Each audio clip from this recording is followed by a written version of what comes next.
For the voting public, we're, I don't know, I lose count of days, 70 something days or maybe 60 something days to the election. And someone is concerned, this is their concern. This is their one issue. What do you recommend to them to look at before they vote? It's when we have a national election like this, presidential election, it's very difficult because people are already in, most people, there is a center, an independent center, but most people are, it's very difficult to persuade a Democrat not to vote for whoever the candidate is. Yeah. And in Numbers USA, we're nonpartisan and have always been. We never endorse candidates. We endorse legislation and policy. And that's what I always urge people. What are your number one values? Or if you're ranking things, what's your issues? And if immigration's number one, then look to the candidate who's the best at every level. And sometimes that means holding your nose and voting for someone who maybe doesn't support universal health care, or maybe wants to lower corporate tax rates, and you're against that.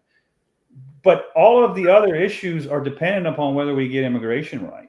And I think people need to realize that if that's your top issue, all the other issues are secondary, because abortion would be one, climate change or environmental issues.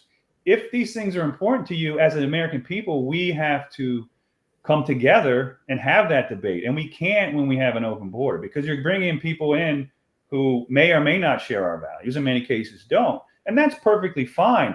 But when they're coming into our country and they're participating in the process, they're changing the political dynamics, and they're certainly changing the debate. And if immigration is your issue, then you have to decide if that's more important than X, Y, or Z. And for me, immigration is my number one issue. That's why I do what I do. And so I look to the candidate and look at their position, not just what they say, because Harris sounds good right now. So if I'm a Democrat, well, what she's saying placates me.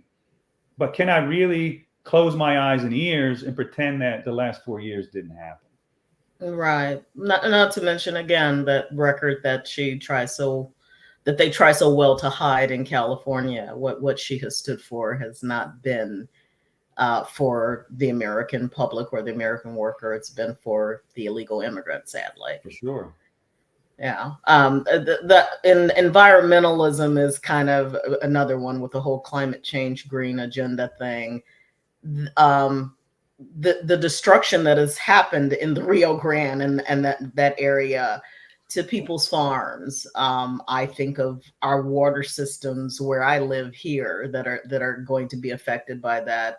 And it's almost like they check out on that aspect, that illegal immigration is destroying the physical, it's destroying the earth. And I'm not sure how they justify that. It just amazes me that they never look past the talking points to exactly what it is doing and paying attention and voting accordingly. But that's another good. And Numbers USA, that's what we always talk about, the numbers. And when we talk about, how does bringing in large numbers of immigrants affect the U.S. environment, conservation, open spaces, water supply? It's a real issue, particularly in the Western United States. And basically there's two arguments against that. One is talking anything about immigration and population means you're, China, you want one-child policy, or you're pro-abortion, or whatever it is, which is totally divorced from any position we've ever taken or would take. People who are members have different positions on other issues. We just come together over immigration, and how immigration affects the environment is a real topic. But the other deflection is it's a global issue. So we can't talk about the American environment. We have to talk about climate change on a global level. Again, that goes to we're all one world, and national governments really are becoming increasingly irrelevant. But I don't think most Americans would agree with that. Even if they're environmentally conscious, or if that's one of their top issues, some of them, yes. But I think the core of Americans, even who are on the left side, who would see themselves environmentalists, don't think that the United States should just disappear in order to solve climate change. All right. Well, I appreciate you coming on. This is a very thoughtful and thought-provoking, hopefully for my audience as well as for me, Great conversation. question. Yeah, it's been great. And I will definitely be linking Numbers USA as well as those other organizations you mentioned for people to frankly, I am of the mindset that if a politician or an elected official or even a church, as far as I'm concerned, is supporting this destruction, as you said, part of the job is cutting off the funding. Mhm. And yeah, they may be getting money from the government, but communities thrive from their local institutions like churches and things like that. And if you stop supporting them, hopefully some of them will wake up and see that you need to do something different. And also pouring support into an organization like yours, which is nonprofit, which depends on funding as well. You know, if you want to do some good, give it to this organization and who is doing good and trying to preserve quality of life for everyone, not just Americans. I will say, I'll leave you with this.